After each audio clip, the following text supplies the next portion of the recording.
15 अगस्त के यौम आज़ादी के मौके पर एक नज़्म आप तमाम हज़रात की पेश खिदमत है। उन्वान है अल्लामा इक़बाल की मशहूर नज़्म मेरा वतन वही है, मेरा वतन वही है। जुल्फ़े दराज जिसकी आँखों में रोशनी है, होठों पे गुलफशानी बोली में दिलकशी है, जिसमें दक्कन की रंगत पूरब की ताजगी है, हिंदी सी भोली भाली उर्दू की चाशनी है, मेरा वतन वही है, मेरा वतन वही है।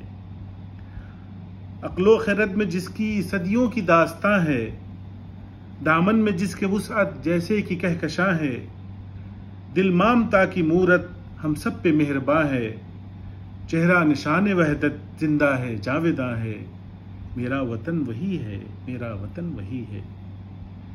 बादे सबा की खुशबू आई है जो जिना से, मीरे अरब को आई ठंडी हवा जहां से, जिसकी फिजाएं गूंजी तौहीद की अज़ां से, ये फ़ख्र है हमें भी निस्बत है उस मकां से, मेरा वतन वही है, मेरा वतन वही है, मेरा वतन वही है, मेरा वतन वही है।